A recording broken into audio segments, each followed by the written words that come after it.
Bom dia!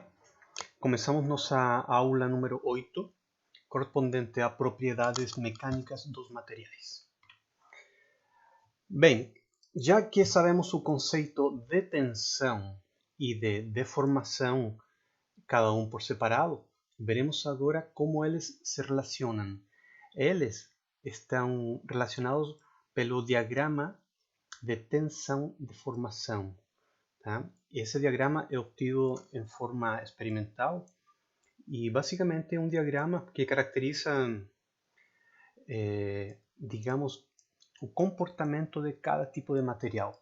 Ou seja, poderia-se dizer que cada material tem a sua personalidade, né? Tem o seu comportamento perante forças, tá? Ou seja, ele vai se deformar sempre de uma maneira característica em função de determinadas tensões.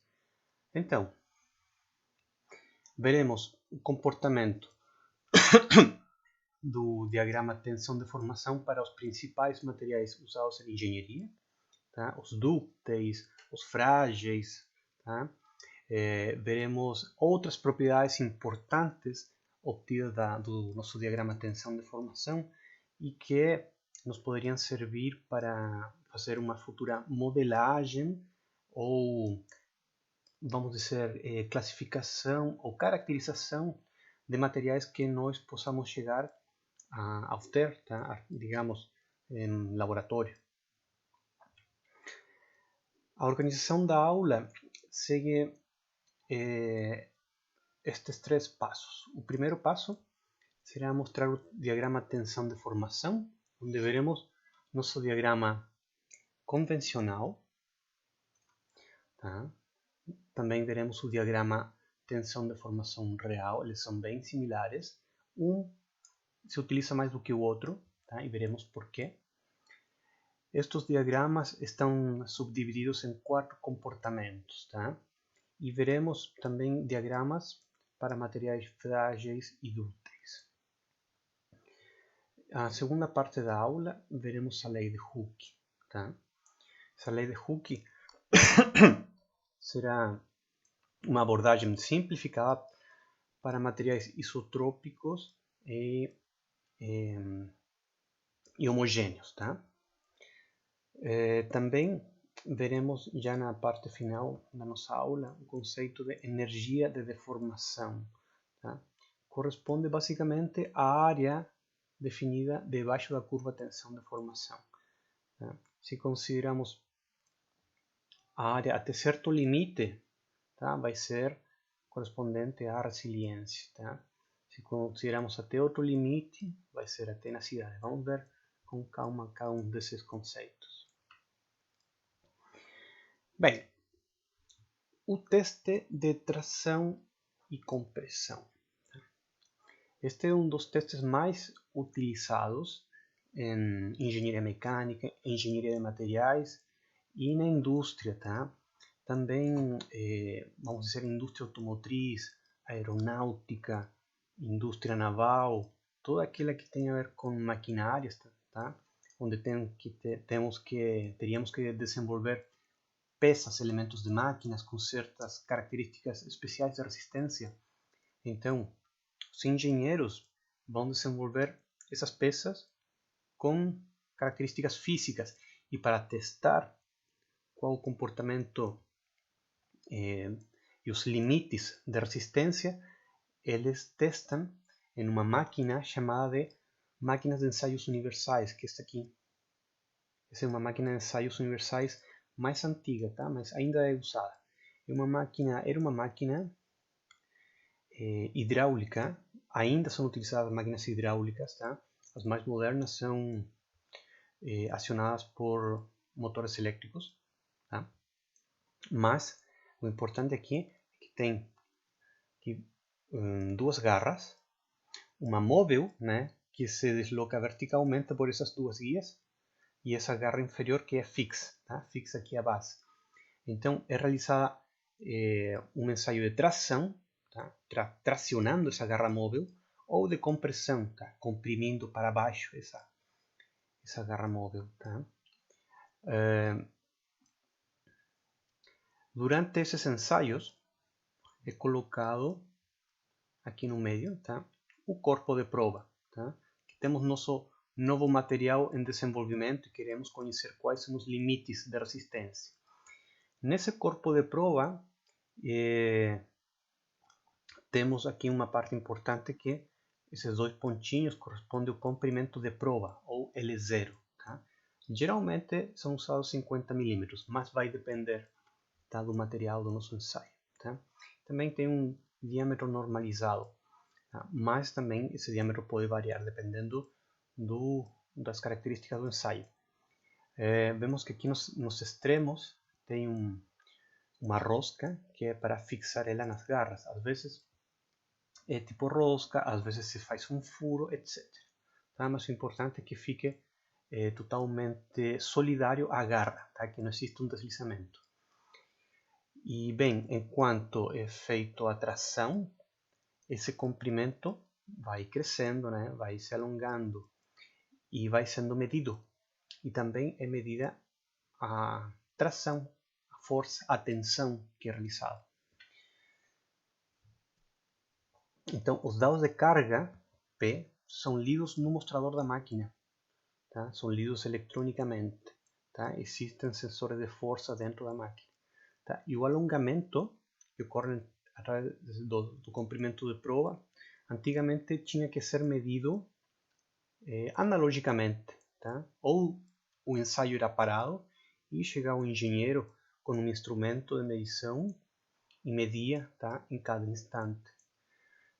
Hoje as máquinas fazem isso mediante um encoder, tá, também em forma eletrônica. Então medem deslocamento ou deformação com encoder, tá, e a carga também é medida com uma célula de carga. Também para medir a força, mas não por célula de carga externa, mas sim a força que ocorre aqui in situ no corpo, são colocados extensômetros, ou também chamado de strain gauge. Tá? São sensores de formato, são com um formato assim, um resistor, tá? E se cola aqui na superfície. Então, à medida que se deforma esse arranjo, não vou dizer espiral, esse formato do resistor vai se alongando e separando também, e aí a resistividade muda, portanto a tensão que passa por ele também muda. Essa tensão vai ter uma mudança proporcional à deformação e à força. Então essa é uma maneira também indireta de medir a força. A maioria dos testes que são realizados em metais são realizados por tração. Tá?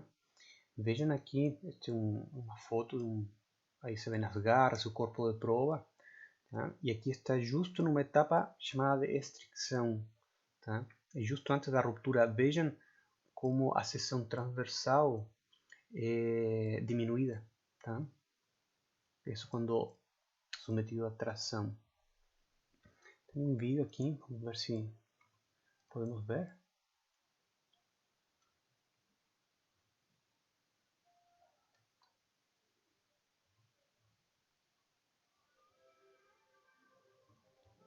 Isso corresponderia a um ensaio de tração. E temos uma curva de tensão de formação. Vejam que ela vai crescendo porque a tensão de tração vai crescendo e a deformação também vai crescendo. Tá? Temos que uma curva mais ou menos reta. E já podemos apreciar que temos um alongamento. Né? Um alongamento proporcional. E vejam que uma hora que a curva vai descendo, isso provoca a extricção, ou seja, o encurtamento da seção transversal. Vem ali, até o corte, até a fratura. Vejam o formato dessa curva. Essa é típica de um material dúctil, tá? Com um aço ao carbono. Também temos ensaios feitos para materiais frágeis, como concreto, cerâmicas. Tá? Geralmente esses ensaios são feitos por compressão, tá? Porque o ensaio de tração pode dar dados falsos, já que em tração uma pequena grieta ou digamos uma bolha de ar dentro do concreto pode se amplificar em forma de falha, tá? Então a ruptura ocorreria pela falha, mas não pela característica do material em si. Portanto, esses dados errados são poupados fazendo, o ensaio por compressão, tá? Ali não tem a propagação de fractura por grietas, tá? Nem por bolhas. O que aconteceria com uma bola, com uma grieta, que seria esmagada para dentro, né? Não seria propagada. Então aqui temos uma foto de como ficaria a falha em um ensaio de compressão. Vamos ver também um vídeo e vejam que digamos, o perigoso deste tipo de ensaio ou também de materiais é que a ruptura vem de forma abrupta, tá? Então, concretos, pedras, cerâmicos, vidros, tá? Eles não vão se deformar antes da ruptura. Como ven, já está sendo... Bom, eu vou relatar para vocês, já o motor está fazendo uma compressão. Tá? Isso tem um sistema hidráulico aqui, né? Uma bomba hidráulica, se vê nas mangueiras hidráulicas, isso já está sendo pressionado para baixo. Eu escuto um barulho do vídeo, não sei, acho que vocês não vão escutar. Tá? E se vê a carga aplicada e não ocorre nada com o nosso corpo de prova, que corresponde a uma peça de concreto. Lleva 1800 kg ainda, não ocorre nada. Só que abruptamente ele vai provocar uma grieta, né? Bom, aí está a grieta, né?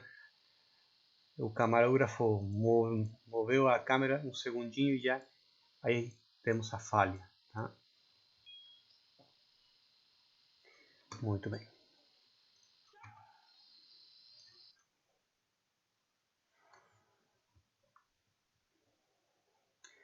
Então, em um diagrama de tensão-deformação, durante o crescimento da carga axial, é possível calcular em cada instante a tensão, tá? Sigma, que vai ser a carga dividido pela área, e a deformação, tá? Então, assim que obtemos nosso diagrama tensão-deformação, onde a tensão está no eixo das ordenadas e a deformação no eixo das abscissas.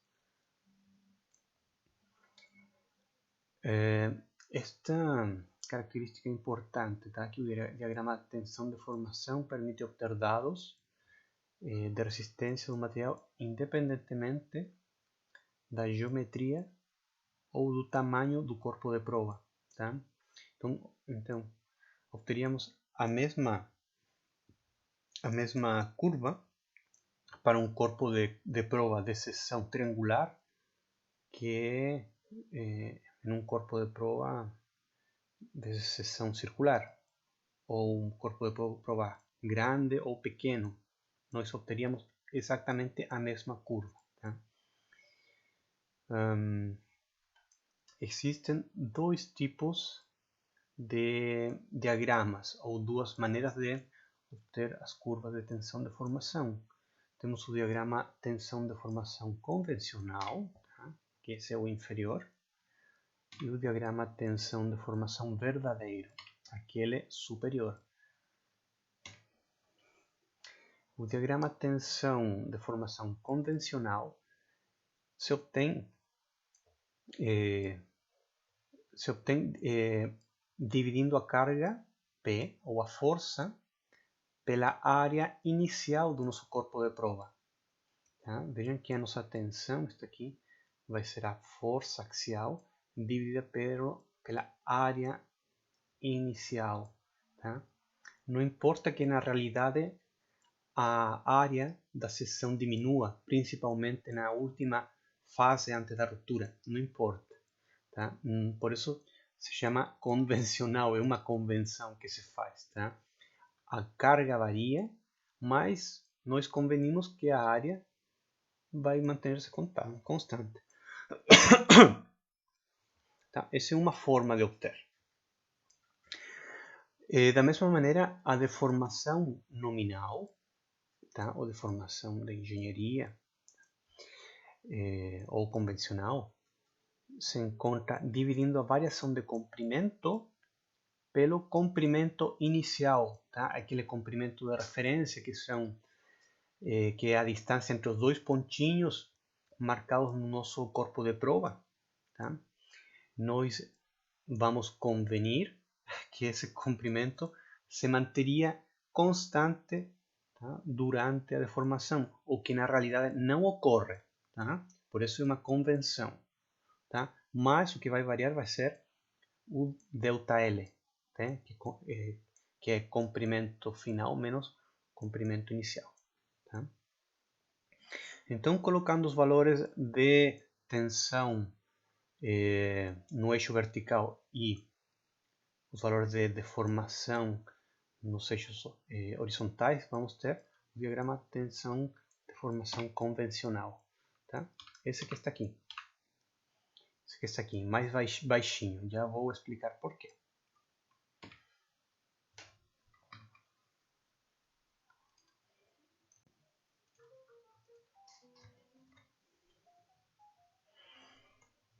Agora, o diagrama tensão-deformação real, como o nome diz, já descreve o que ocorre em tempo real, tá? E o que ocorre de fato na realidade. A tensão real é obtida pela carga dividida pela área real, ou seja, a área instantânea, tá? Medida em cada momento. Tá? A diferença do outro, que era a tensão nominal, esta área correspondia à inicial, à área inicial. Tá? A deformação é calculada com,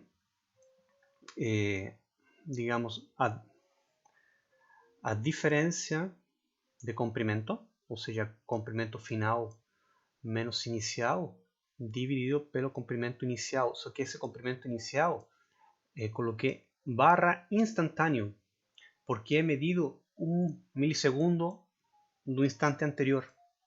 Tá?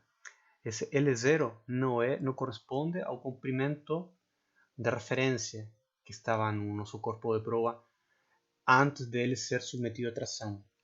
Esse é um comprimento que já vai estar deformado, se deforma a cada instante.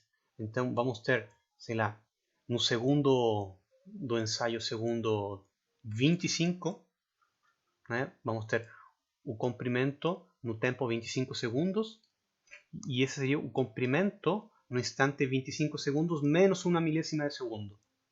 E esse também, né? Seria o comprimento no instante 25 segundos menos uma milésima de segundo. Tá? Por isso que se chama instantâneo. É, digamos, o comprimento instantaneamente anterior ao comprimento final. Tá? Que seria realmente o comprimento atual. Tá? Então, este é uma deformação mais realística. Tá? O diagrama obtido então é chamado diagrama tensão-deformação real ou diagrama tensão-deformação verdadeiro. Ambos diagramas são praticamente iguais até a região ou até o final deste ponto aqui, tá? Que se chama o final da região do escoamento ou no início, né, da deformação específica por endurecimento. Tá? Aqui vocês veem que parte uma curva para baixo e outra divergente para cima. Tá? Mas até esse ponto as duas são iguais. Como na engenharia mais prática é utilizada nossa parte proporcional, ou seja, nossa linha reta, onde a tensão é proporcional à deformação, utilizamos o ensaio de diagrama de tensão-deformação convencional, até porque é mais barato e mais simples. O diagrama de tensão-deformação real precisa de instrumentação moderna, tá? E muito mais cara. Tá? Bom, também nosso curso de resistência de materiais, perdão, de mecânica dos sólidos, tá? Está nas bases, todas todos os conceitos que vemos aqui estão utilizados dentro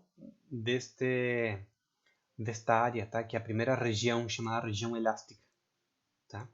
Então, nem vamos mexer com a parte não linear. Tá? Isso se analisa em cursos mais avançados. Isso é chamado uma abordagem de comportamento plástico. Tá? Isso envolve uma matemática diferente, tá? Um pouquinho mais elaborada, mais complexa. Bem, neste diagrama podemos identificar dois limites. Vou ver aqui, opa. Apertei um botão errado aqui. Dois limites, tá? Temos este limite chamado limite de proporcionalidade, porque vejam que esta é uma linha reta que denota uma proporção entre tensão e deformação, tá? Até esse ponto. Depois desse ponto, já temos uma certa curvatura, tá? E chegamos ao segundo limite, chamado limite elástico. Isso quer dizer que podemos elevar uma carga até o limite elástico, e se liberamos essa carga, se a soltamos, ou se nosso corpo de prova já não é mais submetido a essa carga, o nosso corpo volta a ter o comprimento inicial, tá? Volta a ser o mesmo de antes. Tá? Ou seja, imaginem uma mola. Eu coloco nesse ponto, pode ser 10 quilos. Tá? Um limite elástico dessa mola são 10 quilos. Se eu solto esses 10 quilos, a mola volta a ter o comprimento inicial. Tá? E a sua deformação é zero. Tá? Mas, se tenho aqui os 10 quilos e coloco 11 quilos, ele já vai para uma parte chamada comportamento plástico e sofre uma deformação permanente. De maneira que quando liberamos a carga da nossa mola, ela vai ficar permanentemente deformada. Não volta a ter uma deformação zero como aqui. Tá? Então, novamente, né, se fossem 10 kg a minha força correspondente a um limite de tensão elástica, aplico na mola e depois solto, a minha mola volta a ter deformação zero. Tá? Ou seja, volta ao seu comprimento original. Se aplico uma carga superior, por exemplo, 11 quilos, ela passa, tá, para essa parte daqui, da direita, que corresponde a um comportamento plástico. Plástico quer dizer que já não volta a ter seu comprimento original, ele se deforma plasticamente. Tá? Aqui, na primeira parte, tem o limite elástico, é chamada de comportamento elástico, toda essa região. Por quê? Porque realmente é um comportamento elástico. Tá? Soltamos ele e volta então ao comprimento original, tá? Elástico. Quando já temos uma deformação permanente, se chama comportamento plástico. Tá? Então, isso ocorre quando superamos nosso limite elástico. Temos também 4 tensões. Temos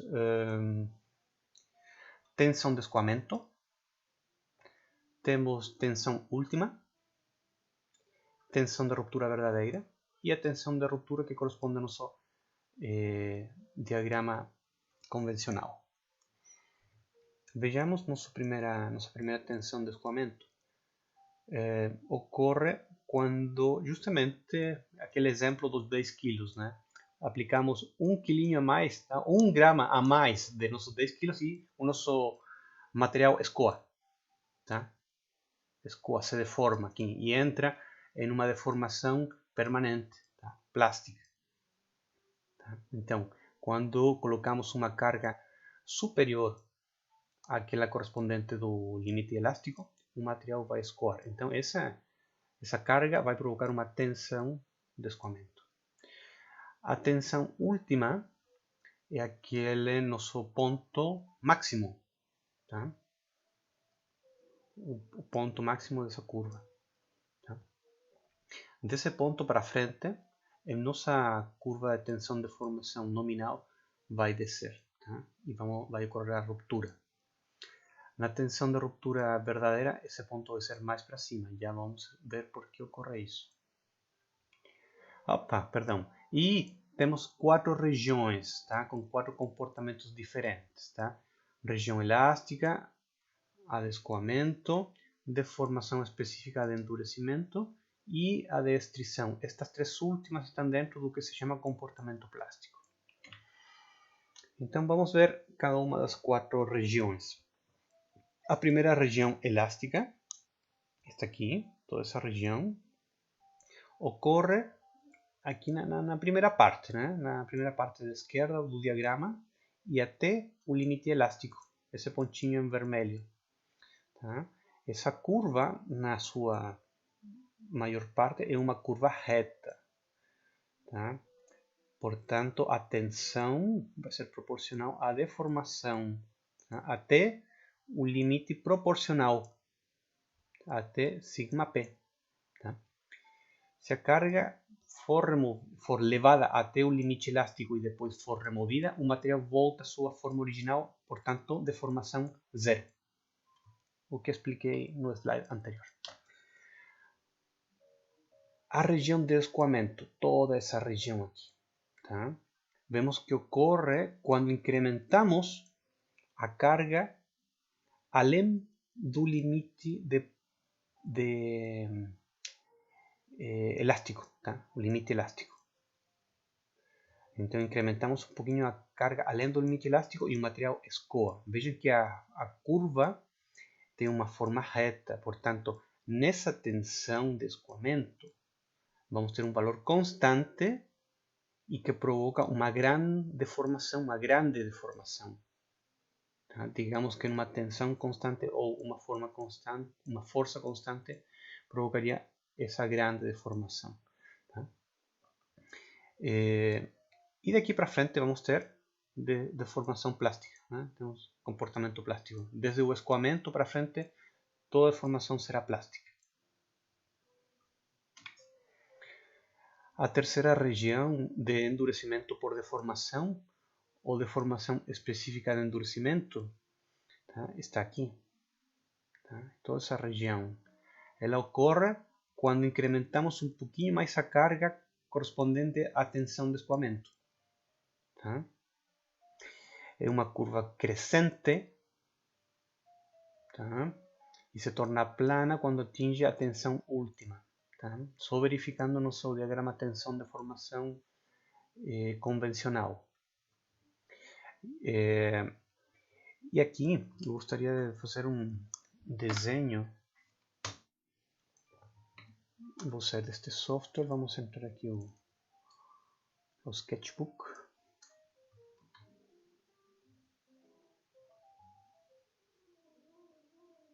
Tá bom, vamos deixar ali.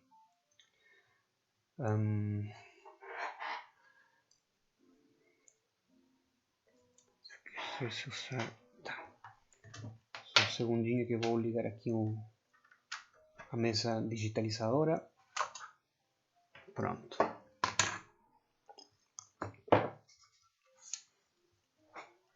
Diz então o terceiro ponto. Cadê nós? Onde estamos nós?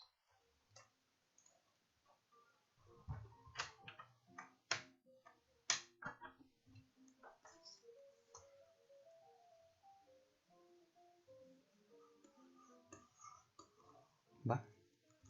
Só um segundo. Aí sim. Aí ligou. Tá. Diz aqui.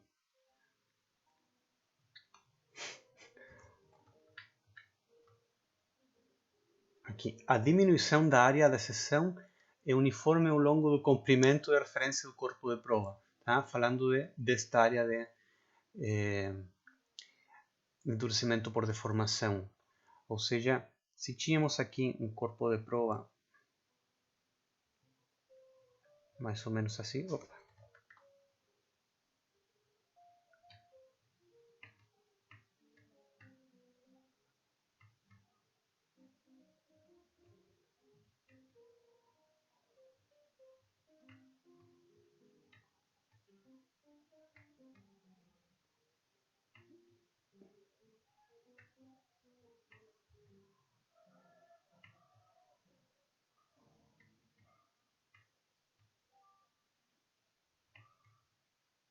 mais ou menos aqui com o nosso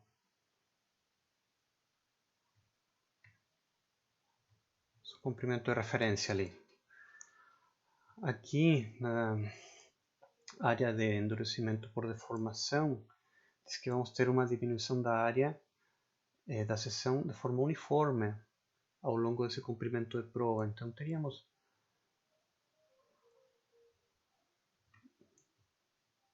nosso corpo de prova também.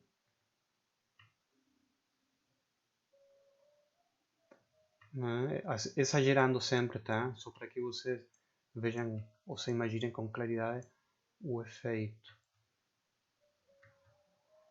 Teríamos que o comprimento de prova ele é 0 e estaria mais afastado, tá? Porque tem um alongamento. Temos vamos chamar L1, tá? E a área dessa seção é uniforme, tá? Ela diminuiu, né? Você vê que essa área é menor, vamos chamar que essa área 0. Área 0 corresponde a essa área transversal, vai ser maior que essa área, vamos chamar área 1. Tá? Então, área 0 vai ser maior que área 1. Mas essa área 1 vai ser constante dentro de L1, do comprimento de prova. Tá? Vai ser constante. Isso que queria dizer. Tá? Diminuiu, mas se mantém constante. Tá? Por que fiz quis reforçar ali essa observação? Porque vejam que ocorre agora na parte de estricção aqui, tá? Nessa região chamada de estricção. Então, ocorre quando elevamos um pouquinho a carga da tensão última, tá? Então nossa curva vai decair. A área da seção transversal diminui em uma região localizada. Tá? Então voltamos aqui ao nosso desenho, aqui fazendo comparativo, tirar essa coisa para fora, está incomodando. Então, como ficaria nosso corpo de prova? Vai ficar mais alongado, tá? Vou colocar aqui, chego a ser desse tamanho, maior.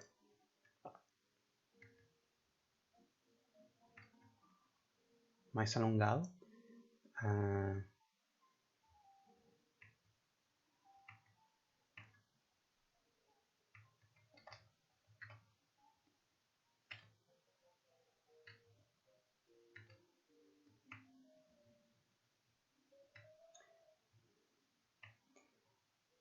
E lembram do que vimos no vídeo? Então, ocorre que na área central, nessa área, ocorre uma diminuição muito acentuada, tá? Muito concentrada, tá? Diminui muito essa área. E aqui, essa área na verdade é zero, né? Quebra, rompe. Vou colocar isso aí, tá? Isso é a estricção. Essa área pequenina diminui de uma maneira concentrada. E nesse ponto de ruptura, vamos ter que essa área, né, tão pequenina que se quebra, né? Fica assim.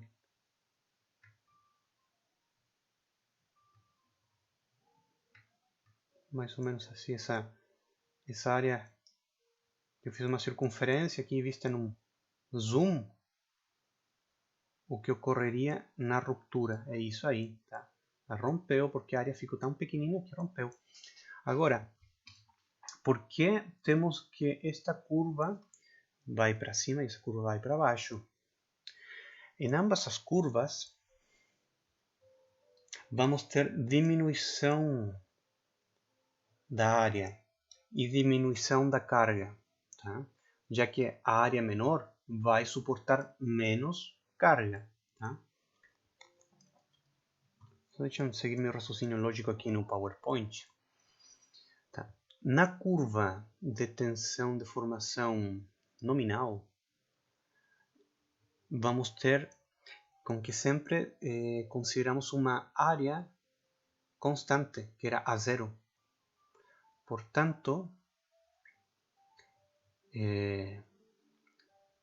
diminuição da carga dividido por uma área constante significa uma curva decrescente. Mas, em nossa curva de tensão de formação verdadeira, também diminui nossa carga, só que a área real medida diminui uma taxa muito mais rápida. Tá? A taxa de diminuição da carga não vai ser tão rápida como a taxa de diminuição da nossa área. Então uma magnitude sigma dividido por uma magnitude uma magnitude sigma que vai ser igual a uma carga dividido por uma área onde a área é pequena, vai fazer com que o valor de sigma aumente, né? Um valor grande dividido por um pequeno aumente. Por isso que a nossa curva vai para cima. Muito bem. Vejamos como é a forma do diagrama tensão de formação para materiais frágeis e dúcteis. Aqui temos exemplos para materiais dúcteis. Podem ser cobre, alumínio, aço carbono, de baixa liga principalmente, tá? Que é o aço doce.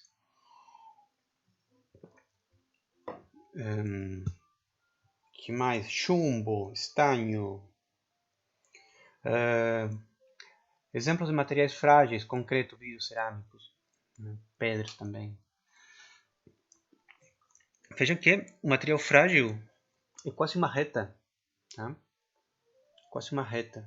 E não passa muita, não ocorre muita deformação. Vejam que tem uma pouca variação da deformação até chegar à ruptura, né? Desde que termina de ser uma curva proporcional até a ruptura é bem pouquinho. Por isso são ditos que sofrem rupturas abruptas. Agora o material dúctil ele avisa com muita deformação antes da ruptura. Tá?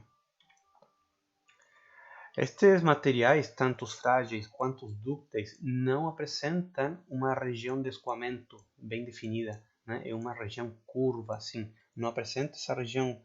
Eu vou usar uma caneta agora. Né? Lembra de a curva do material do aço. Ai, que horrível esse.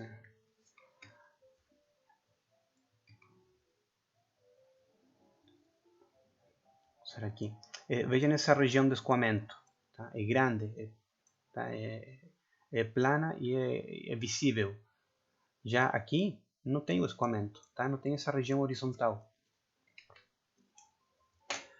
Então, como determinamos nosso limite de escoamento? Teríamos que determinar, por meio de uma aproximação, um ponto de escoamento.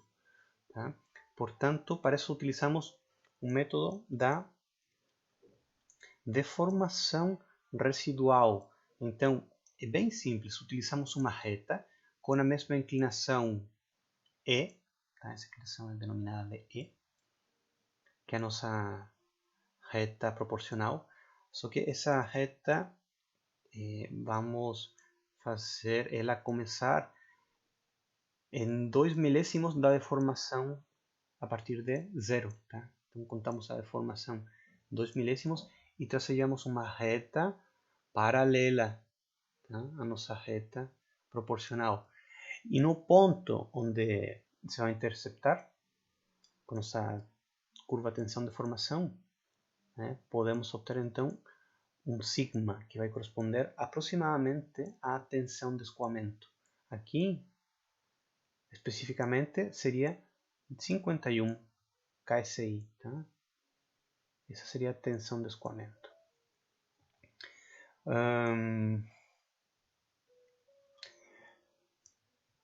Esse ponto de escoamento é importante, primeiro, porque não queremos que chegue nesse ponto, por exemplo, uma estrutura, em uma máquina, em uma obra de engenharia, não queremos que nunca né? Nossa estrutura chega nesse ponto de escoamento.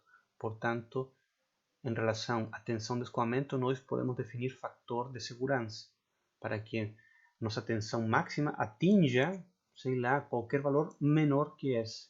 Tá? Um fator de segurança 2 faria com que atingíssemos a metade desse valor, no pior das condições. Tá? Também esse valor de tensão de escoamento é importante para processos de fabricação. Existem processos de fabricação que se quer chegar nesse ponto de propósito, tá? Porque à medida que nós deformamos ou escoamos o nosso material, ele fica com uma maior dureza, tá? Se deforma, mas tem uma maior dureza. Então, às vezes, isso é desejado e precisamos saber quanta tensão devemos aplicar.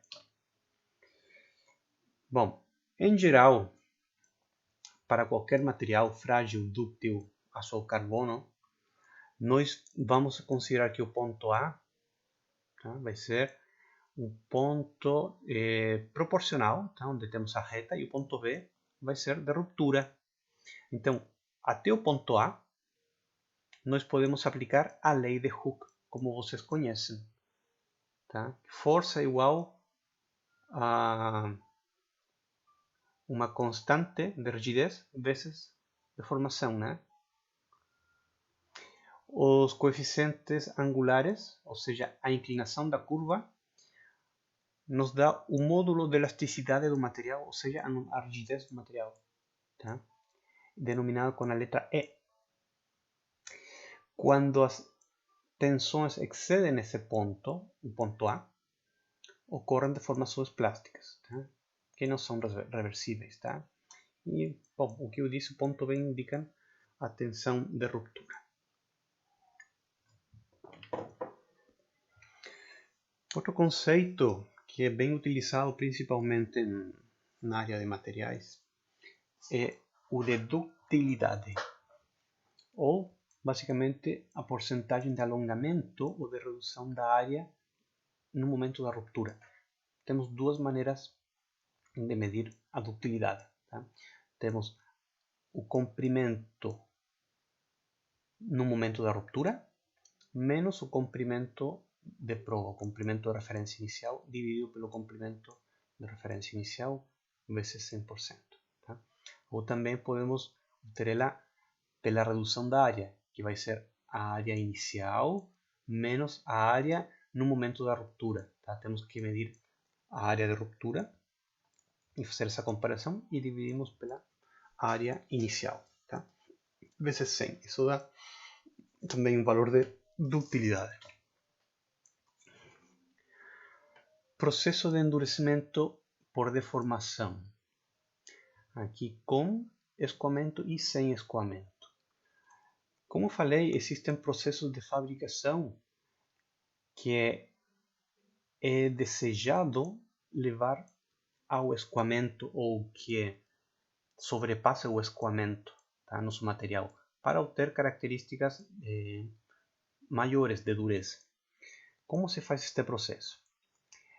Primeiro, analisemos qualquer um destes dois gráficos. Neste primeiro temos um material de aço ou carbono, onde se verifica o escoamento aqui, e temos aqui um material muito dúctil, tá? Onde o escoamento não é visível. Mas de todos modos, consideremos que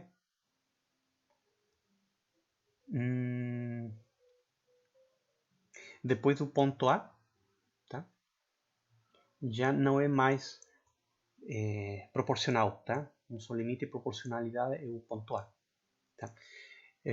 Então, como se faz? Se levamos nosso corpo de prova a um carregamento até o ponto A e depois soltamos essa carga para zero, nosso material volta a ter deformação aqui, zero. Tá?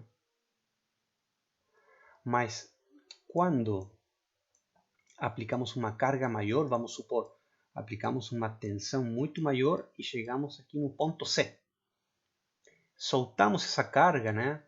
Deixamos livre nosso corpo de prova, ele vai tender a recuar um pouquinho, né? Mas ele nunca vai chegar a ter a sua deformação zero. Ele vai ter uma deformação residual e ele recua seguindo essa curva. E vejam que a inclinação desta curva, a inclinação E, que é o nosso módulo de elasticidade do material, é o mesmo que originalmente. Tá? A inclinação da curva não varia, é o mesmo antes e depois. Tá? Mas nosso material não volta a ser o mesmo, é outro. Eu vou utilizar nosso software para desenho. Aqui vou ser bem mais claro. Pegar a caneta e usar outra cor, uma cor vermelha aqui. Tá. Então, nós começamos aqui o carregamento de zero, subimos, chegamos em A, soltamos ele e nosso elemento volta aqui em zero.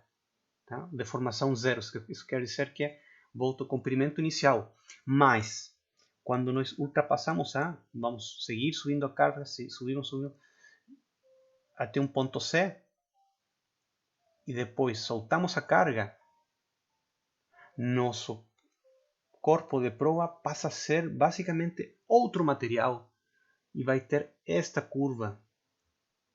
Tem essa curva. Tá? Eu falo, entre aspas, passa a ser outro material. Opa! Aí.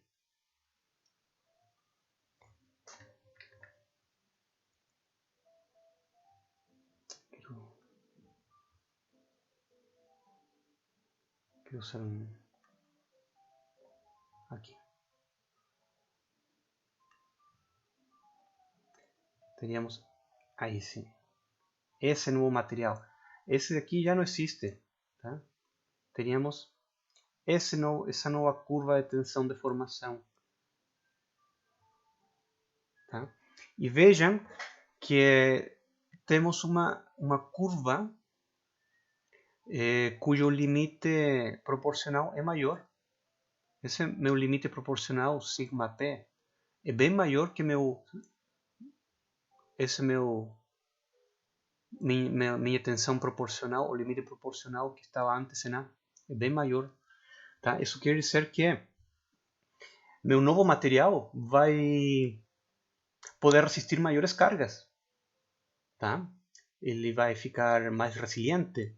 Por exemplo, molas de veículos, né, têm que ser passados por esse processo, tá? Porque aguentam muito mais carga e quando a carga é retirada, eles voltam, né, à sua dimensão antiga.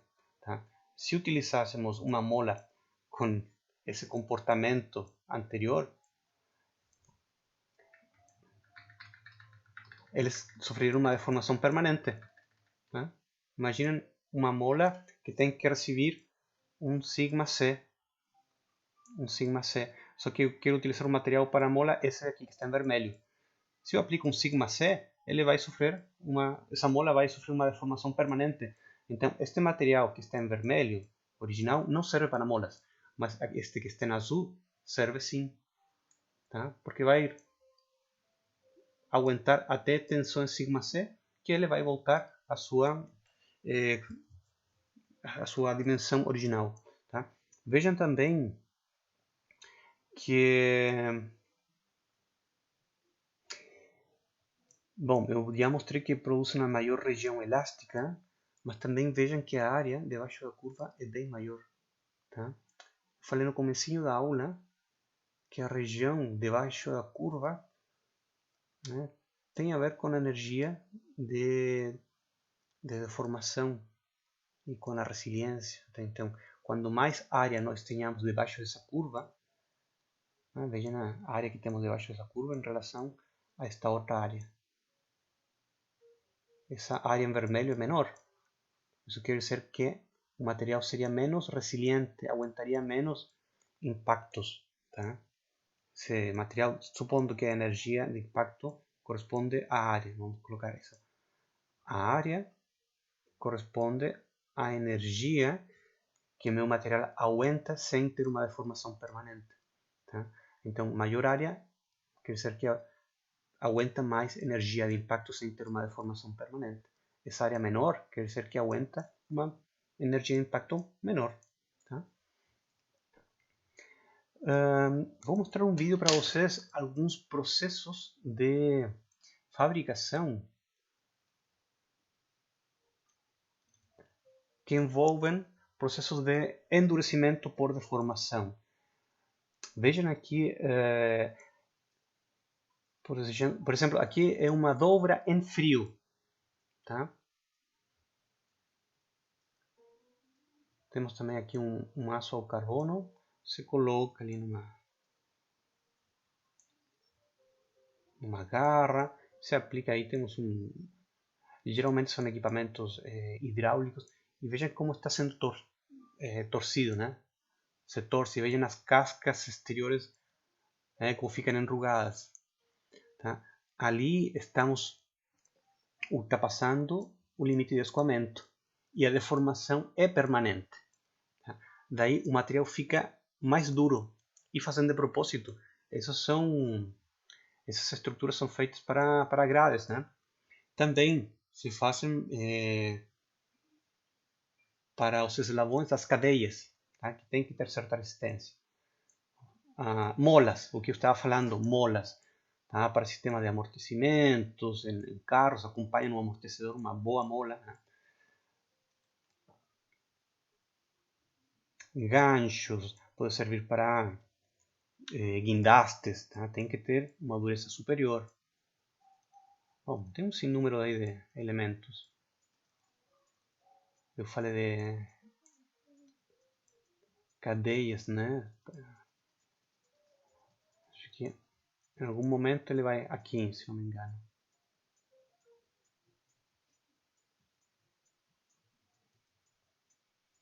Será que é aqui? Não. Vou procurar para vocês. Deve ser no outro vídeo. Bom, mas é assim mesmo que são feitas as cadeias, por exemplo, para a indústria naval. Vou colocar aqui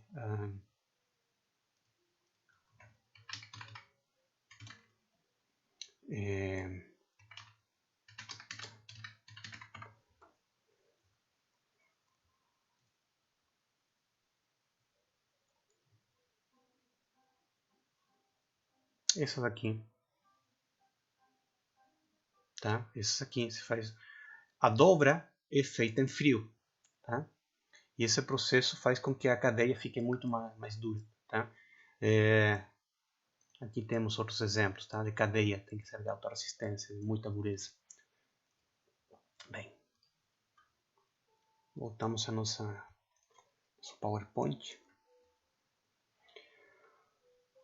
E para materiais sem escoamento é a mesma história, né? Aplicamos uma carga que chega a TC, ultrapassamos o escoamento original, tá? Chegamos a TC, quando liberamos a carga, a deformação desce até chegar à nossa deformação residual. Então, desde C0, que está aqui, nós temos um novo material que segue essa trajetória ATC. Tá? E depois segue novamente uma curva não linear. Tá? Mas essa parte anterior a C já não existe. Se nós queremos recuperar nosso material para que ele tenha o seu comportamento anterior, esse que está no ponto A0 e A, temos que aplicar um processo chamado de revenido ou normalizado. Tá? Temos que deixar ele em um forno, né? Colocar em alta temperatura, que ele fique em uma temperatura austenítica e depois deixar ele esfriar de maneira bem devagar, tá? Com a porta do forno fechado. Dessa maneira, os grãos do material, do metal, do aço, vão voltar à sua forma original, liberando todas as tensões. Tá? Quando nós estamos aqui no ponto C ou em cima de C, os grãos da microestrutura ficam todos deformados e cheios de tensões, todas com tensões residuais. Por isso também se chama deformação residual. Tá? está associado a deformações e tensões residuais. Bem, vamos ver agora a lei de Hooke para materiais homogêneos e isotrópicos. Tá? É visto uma abordagem muito mais simplificada porque tem lei de Hooke, tá? Que considera comportamentos e fenômenos mais realísticos. Tá? Mas como este é um primeiro curso de mecânica dos sólidos, vamos aceitar que os materiais que analisamos são todos homogêneos e isotrópicos. Tá? O que é a lei de Hooke? Vocês se devem lembrar, em Física 1, viram que força é igual a deformação vezes K, onde K é a rigidez. Né? Aqui vamos ver a lei de Hooke bem similar, só que em vez de força, vamos utilizar tensão, a deformação vai ser deformação também, e o K, que é a nossa rigidez, vai ser o módulo de elasticidade E. Tá? Então, essa relação, essa lei de Hooke, nos indica que existe uma linearidade ou proporcionalidade entre tensões e deformações até o limite proporcional. Tá? Depois desse limite, temos uma relação não linear que não vamos entrar em detalhe. Tá? Então, a lei de Hooke que veremos será apresentada na maneira mais simplificada para materiais homogêneos e isotrópicos.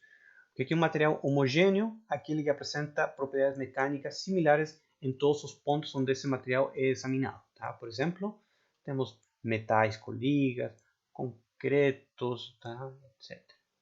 Tá?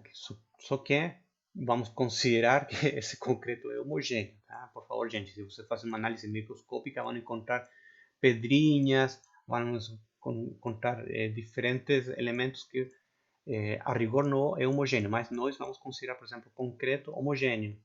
Tá? O que é um material isotrópico? É aquele que apresenta propriedades idênticas em todas as suas direções. O material homogêneo é um metal. Tá? Só que um metal normalizado, não submetido a tensões ou a processos de fabricação como esfriamento por deformação. Tá? Um material anisotrópico, por exemplo, todos esses materiais que têm fibras orientadas, fibra de vidro, madeira. A madeira tem essas linhas, né, como se chama? As fibras, né, são visíveis. Tá? Fibra de carbono também. Então, esses materiais anisotrópicos vão ter mais resistência a forças de um lado que do outro, tá? Dependendo aí da orientação das suas fibras. Então, esta lei de Hooke simplificada é definida por essas 6 equações. Tá? O que significa cada um desses termos? O epsilon é a deformação normal. Temos deformação normal em x, y e z. E vai estar em função de sigma do E, onde E é o módulo de elasticidade. Tá? E o V. O V é o coeficiente de Poisson. O sigma, vocês sabem que é tensão. Né? Tensão em x, tensão em y, tensão em z. Vejam que para uma deformação em x, ele carece de termo V do módulo de Poisson justamente na direção x na que ele se deforma. Para a deformação em y, carece de termo de Poisson para a tensão em y. Para os outros dois termos de tensão, vai ter Poisson. Poisson, digamos, a letrinha V. E em z, também, na tensão Z, não vai ser acompanhada pelo termo de Poisson. Tá? Já vamos ver por que ocorre isso. Também temos aqui as tensões cisaliantes no plano XY, no plano XZ, no plano YZ. Desculpem, eu falei tensão. Isso aqui corresponde a deformação angular ou deformação tangencial. Tá? A deformação tangencial no plano XY, XZ, YZ. Cada uma delas está em função da tensão cisaliante que ocorre no mesmo plano, né? No mesmo plano, aqui no mesmo plano, dividido pelo módulo de cisaliamento. É como o nosso E, que funciona para a deformação normal, nosso G é uma constante de proporcionalidade que funciona para a deformação cisaliante o deformação angular e tensão cisaliante. Tá? As unidades: deformação normal, comprimento dividido comprimento, deformação angular ou tangencial em radianos, o módulo G, que também é chamado de módulo de cisalhamento, unidades de força dividido por área, o mesmo que para nosso módulo de elasticidade, tá? Ou coeficiente de Hooke. E o número V, que é o coeficiente de Poisson, é adimensional. Como é obtido o nosso módulo de elasticidade? Primeiro consideremos uma barra que é submetido unicamente a forças ou cargas axiais no eixo X. Tá? Esse vai ser meu eixo X. Aqui, meu eixo X. Então, P no eixo X. Uma carga de tração axial. Então, podemos obter nossa curva de tensão de formação até o limite elástico. Vamos obter uma reta. Tá? Esse no caso de ter unicamente tensões e forças na direção de X. Tá? Então, vejamos como fica nossa equação quando temos só deformação e tensão em X. Essa daqui ficaria isso daqui. Vamos para analisar esta equação aqui. Só vou utilizar a caneta. Cadê a caneta? Aqui, ó.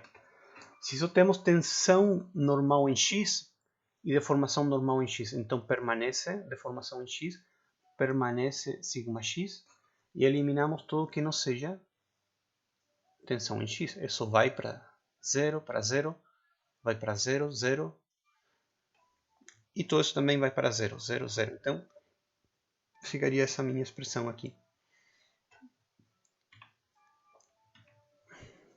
Tá? Que vem a ser isso. Agora, essa equação representa a equação de uma reta, tá? Cujo coeficiente angular é E, ou seja, a inclinação da reta. Tá? E essa inclinação vai ser a tangente de alfa, esse angulinho onde está a nossa reta. Tá? Esse vai ser nosso módulo, tá? De rigidez E. E é assim que se obtém experimentalmente. Tá? Um material com uma reta mais inclinada quer dizer que é um material mais dúctil. Tá? Agora, como obtemos um módulo de cisalhamento G? Vamos supor que temos uma máquina de ensaio especial, temos vamos colocar um motor, tem um motor e um girador, né? Isso quer dizer que um vai girar para um lado e o outro vai girar para o outro. Mas também podemos supor que temos um motor e temos aqui o nosso eixo fixo. Ué? Cadê a caneta? Caneta. Uma parede fixa. Nosso eixo vai estar fixo aqui na parede, tá? Está fixo. Então o motor gira e nosso eixo vai sofrer uma torção. Se essa torção é aplicada no plano XY, tá? Vamos colocar aqui. Caneta. Nosso eixo submetido a torção. Essa parte do eixo está fixo. E esse plano vai ser meu plano XY, tá? Uma torção, vamos supor, nesse sentido. Tá? Teríamos aí o gama, né? Lembram do gama? Que ocorria aqui em cima na casquinha do nosso eixo. Então, quando unicamente existe o tau XY e o gama XY, a equação de Hooke é reduzida a isto daqui. Né? Vamos ir para cima, vamos verificar. Daqui, opa, ele salvou tudo.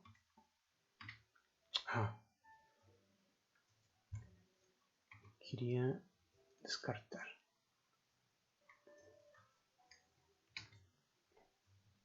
Aí sim.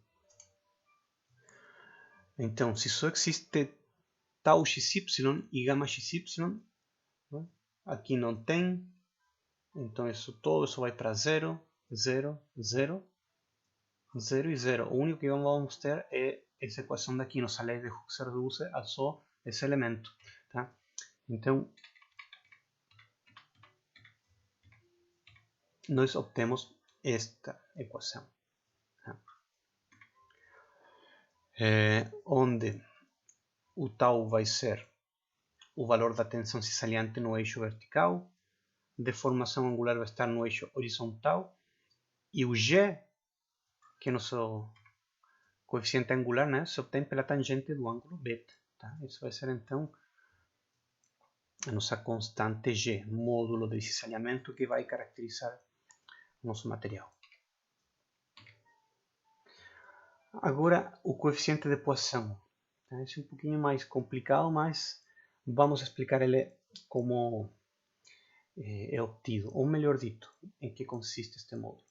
Consideremos uma barra prismática em repouso, tá? Com certas dimensões, e depois ele é submetido a uma carga axial no eixo X. Quando ele é esticado, ele aumenta o comprimento na direção X e diminui o comprimento na direção Y e Z. Né? Ali está numa linha tracejada, como que era a dimensão original. Tá? Então, ele reduz a largura, tá? Nos eixos Z e Y e aumenta o comprimento em X. Tá? Vamos supor então que só existe uma força em X, ou seja, vai existir uma tensão normal em X e uma deformação normal em X. Tá? Se isso ocorre, então nossas equações de Hooke vão ser reduzidas a estes três términos. Tá? Vamos ver por quê. Vou descartar isso aqui.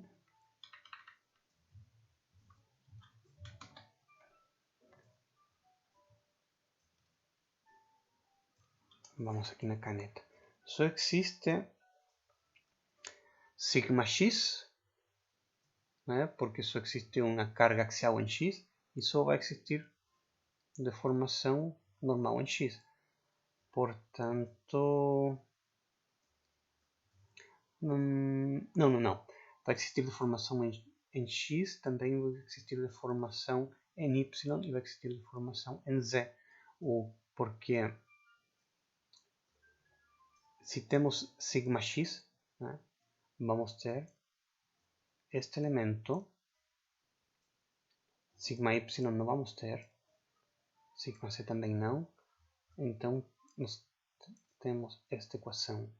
Tá? Aqui temos outro sigma x, então se mantém essa parte da equação, sigma y não temos, sigma c não temos, então vamos ter esta outra equação e finalmente esta outra, né? Também. Aqui não tem, aqui não tem. E esse também não tem. Então vamos ter essas três equações. Tá? Quando estamos com um corpo prismático que está sendo aplicada uma força em X. Tá? Vamos ter então deformações. Opa! Vou fazer melhor esse desenho aqui.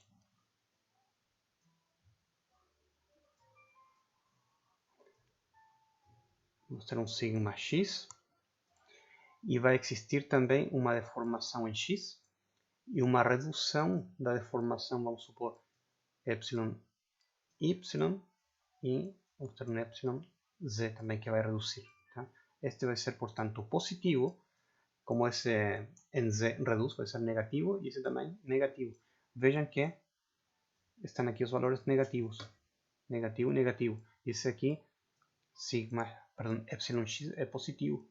Tá? Positivo. Tração. Bom, nós estamos aqui. Então, aumento da barra na direção x, tá? Deformação linear positiva, ocorre devido à carga px que provoca um sigma x. E ele diminui as dimensões nos sentidos transversais, tá? Ou seja, ocorre um epsilon y negativo e um epsilon-z negativo. Tá? E obtemos dessa maneira os equacionamentos que eu mostrei, né? A equação de Hooke fica reduzida a esses três membros. Tá? Sendo que sigma x ou epsilon x é positivo, os demais são negativos.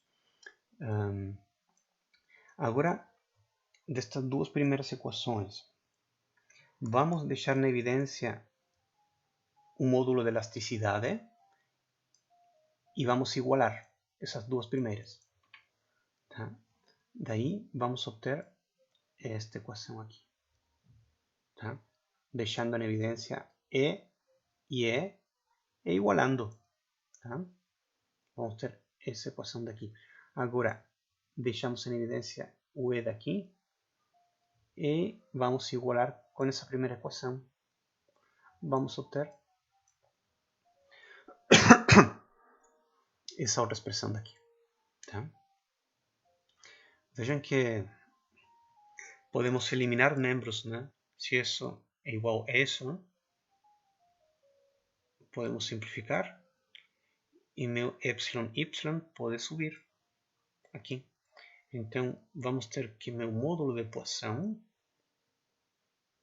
vai ser deformação em y dividido por deformação em x, negativo, né? Ou também, nesse caso da nossa segunda expressão, fazemos o mesmo. Teríamos que nosso módulo de Poisson está dado por deformação em z em relação a x. Vejam que o significado dessa expressão nada mais é que o quociente ou a relação que existe entre a deformação na direção que é aplicada a força com... Perdão.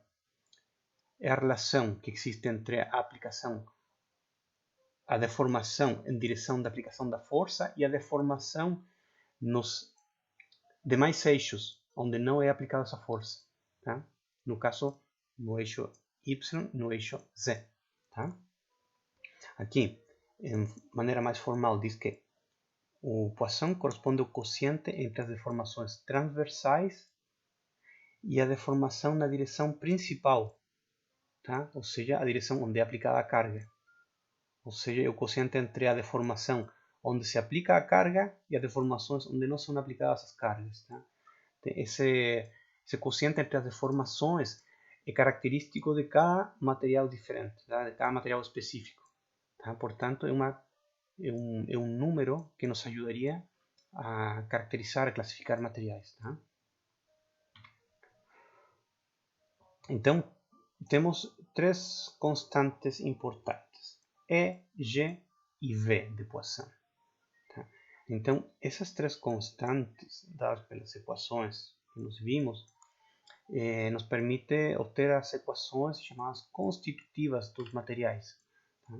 Vocês podem ver, quem se interessa mais nessa área, simulação por elementos finitos, simulação por métodos numéricos, que caracterizam um material com estas equações, tá? Chamadas constitutivas, tá? Desde que estejam dentro do limite proporcional. Tá?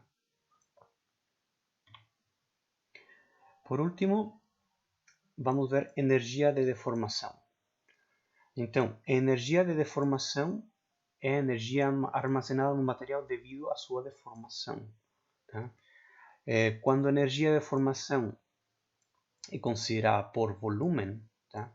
Chamada de densidade de energia de deformação. Tá? Essa densidade de energia de deformação, se medida até o limite proporcional, é denominada de módulo de resiliência, tá? Ou U sub R, e representa a capacidade de absorver energia sem sofrer um dano permanente, tá? Ou seja, sem sofrer deformação permanente. E corresponde à área debaixo dessa curva. Cadê a caneta? Aqui, ó. Tá? Seria a área debaixo da curva até o ponto de tensão proporcional, tá? O médio da base dessa altura. Tá? Se usarmos a lei de Hooke, né, nos dá essa expressão. Isso é o mesmo. Quando consideramos a área debaixo da curva até o ponto de ruptura, tá? Esta área é denominada de U sub T, ou também chamada de módulo de tenacidade. E a energia, tá? Que ocorre até a ruptura, é a capacidade de energia que o material pode armazenar sem ele se romper. Esses conceitos, pessoal, é muito utilizado em projetos de máquinas, tá? Em projetos de máquinas de grande porte, que não tem, ou seja, tem que ser projetada justamente para não falhar. E existem projetos de fusíveis mecânicos, ou seja, algumas partes, alguns elementos de máquina que têm que falhar para segurança do operador ou para segurança, integridade de outras peças da máquina, ou para que não falhem peças caras do motor, né? É melhor que falhem outras peças chamadas de peças fusíveis. Então, essas peças são projetadas para que, em caso de emergência, elas falhem. E como se faz? Então, se calcula, né, o módulo de tenacidade dela, tá? Para que, caso ocorra um impacto com certa energia, faça ela falhar primeiro que elementos de máquinas mais caros ou mais importantes. Tá? Muito bem, acho que chegamos até o final. Espero que tenham entendido tudo. E se não, nos vemos, né, na aula síncrona. Bons estudos e até quinta às 11h30. Um abraço.